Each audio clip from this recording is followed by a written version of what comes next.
सतूर के दरबार में भी पता नहीं कितने दुखी जाया करते थे और सब को वहाँ सत्संग में बैठाया जाता था।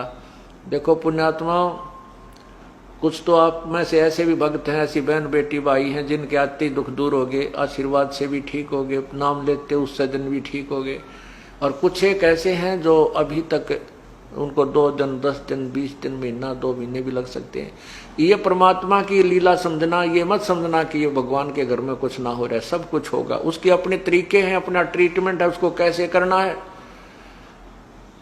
अब जिनके परमात्मा ने आते ही दुख दूर किए, उसको पता था कि ये भागेंगे नहीं और दूने दर्द होंगे। कुछ ऐसे हैं जो बहन भाई भगत हंगा करके लाओ, चल हमारे गुरुजी दौरा, जाते ठीक हो जाओगे, जाते ठीक हो जाओगे, ज्ञान उनको समझाते नहीं, तो वो आ जाते हैं अपने दुख निवारण करने के लिए। प्रभु को पता होता है कि जब ये ठीक हो गए तो ये बोर्ड करनी होंगे, तो झाड़े लवानी है, तो उनको नहीं करेंगे ठीक। अब जैसे हम जाया करते उड़ा कनपेड़ जड़वान, कनपेड़ झाड़ दी, ठीक होया कि ना होया, हो गया तो फिर उसके पास नहीं जाना, फिर कदे कनपेड़ होगी तो तभी जाएंगे।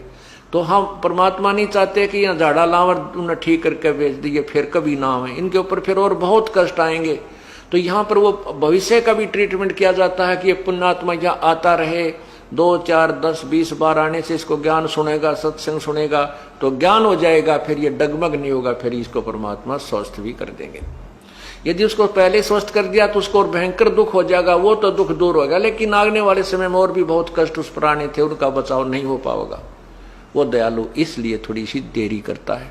उस देरी में हम न सोच लेते हैं देख कुछ लाभ नहीं होता, चाल की तो और चलाएंगे, कहीं और जाने के बाद फिर वो पता है समुद्र या नौका जो है बगैर पतवार के घूमती रहती है, उसका ठिकाना कोई नहीं। तो नल नील ने इसी उद्देश्य से सेवा प्रारंभ कर दी। अब वो क्या करते थे, कोई भी रोगी आता था तो परमात्मा के पास बहुत दुखी आते थे। एक बार तो कहते हैं काशी में 160 कोढ़ी थे और वो कोढ़ी चले गए। कहने लगे भगवान आप सबके दुख दूर करते हो, हमारा भी कर दो। नु बोला परमात्मा बोले भाई थारे तुम्हारे दुख न कद नाट्या में, तुम आए ताज हो। उनको कहा बेटा तुम भजन करो, भक्ति करो, तुम स्वस्थ हो जाओगे। उन्होंने कहा ठीक है, जैसे जो आपकी आज्ञा। कहने लगे भगवान भक्ति तो हम कर लें, पर यूं कोड कर्ण तना देता, पीड़ा बहुत होती है, आप दया कर दो, दया कर दो। परमात्मा को पता तो था, पर उनने उनको कह दिया अच्छा भाई करेंगे, परमात्मा से अर्ज होगी सुनाई तुम्हारी। तो कहते हैं वो सारे के सारे का कोड ठीक हो गया, कोड ठीक हो गया। तो वो तो भाई फिर सत्य कहा बेटा सत्संग में आया करियो का। अच्छा जी। अब वो तो नहा धोकर बटे ऊपर काए, फिर जो पहले तो पीप चुया करती थी, कपड़ा भी ना सुहा हुआ था, और फिर ना सेवा करें, बैठ जानो टेव की तरह आकर कोई भगत का काम कर लो तो कर ले, यानी उल्टा उस तरह व्यवहार नहीं बना उनका। तो परमात्मा कहते हैं भाई ठीक है, हम तो देख दोबारा इस कष्ट ने तुम्हारे कदे नहीं, और तुम इस तरह चलोगे तो तुम्हारी भक्ति नहीं बनेगी। 1-2 गलतियां उन्होंने की, परमात्मा ने उनको करड़ा किया कि भाई ऐसा नहीं होता सत्संग में, तो वो आना ही बंद कर गए, आना ही बंद कर गए और भक्ति त्याग गई। अब ठीक आगे क्या हुआ वो तो लंबी कहानी है, वो तो प्रत्यक्ष है क्या होगा और क्या हुआ होगा उनकी गेला ज्यादा डिटेल नहीं बताते। तो परमात्मा ने ये सारे उदाहरण पहला करके दिखा रखे, हमारे ताई इस दास को उदाहरण दे रखे हैं कि ऐसे भी आवेंगे और उनको ठीक होते बकवाद भी पावेगी, फिर तेरा दिल भी दुख पाओगा कि देखो भगवान से अर्ज की और इन ये ठीक भी हो गए, राज फिर वो बकवाद गढ़े। ऐसे बहुत से लोग हैं।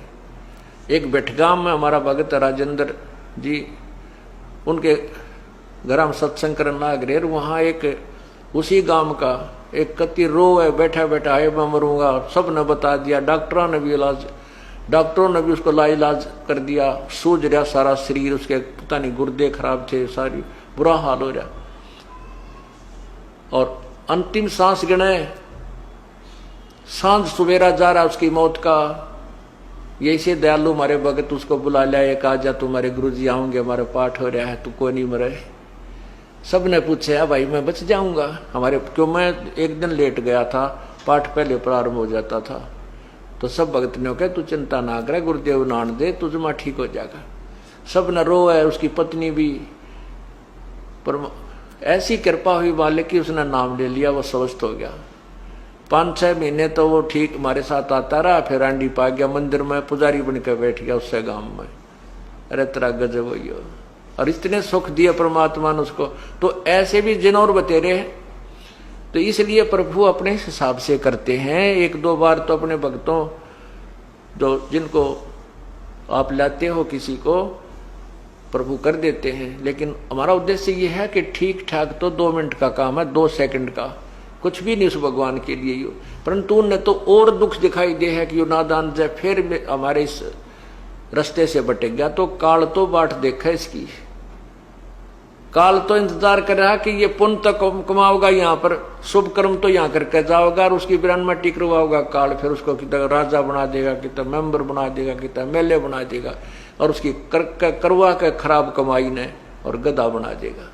परमात्मा को पता है ये मेरी आत्मा है, और काल के जाल में तुरंत फंस जाती है। मेरे ज्ञान को तो मैं 10 वर्ष समझाऊं, और दूसरा 1 दिन में उसकी सारी बात मेरी ज्ञान को काट के वो काल का दूत उसमें फिट कर देता है मेरे भक्त में, और मेरे से दूर कर देता है। अंत कोट बाजी जहां हम रचे सकल ब्रह्मंडे, कहे कबीर मैं के करूं ये काल करे जीव खंडे।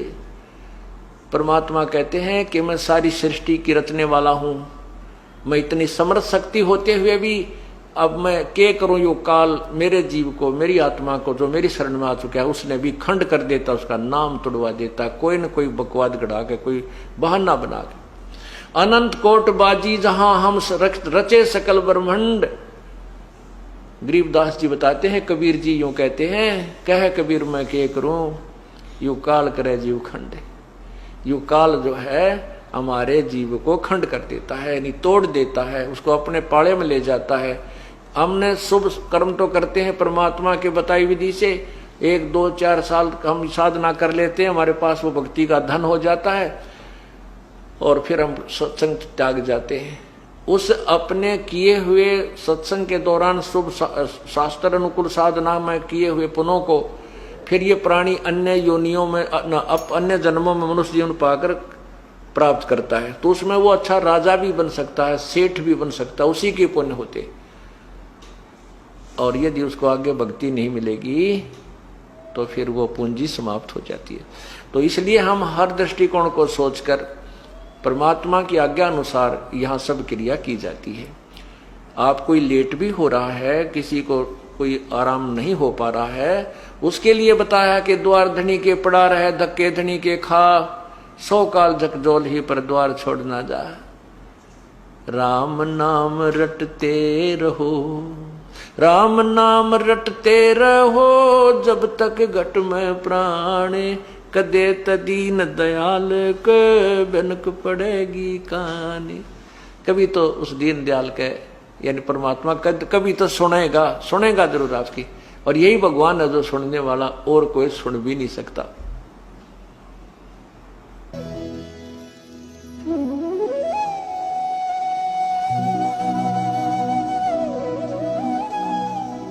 अगर आप ये वीडियो YouTube पर देख रहे हैं तो हमारे चैनल को सब्सक्राइब करें और बेल आइकन को दबाना ना भूलें। अगर आप Facebook पर ये वीडियो देख रहे हैं तो हमारे पेज को लाइक करें।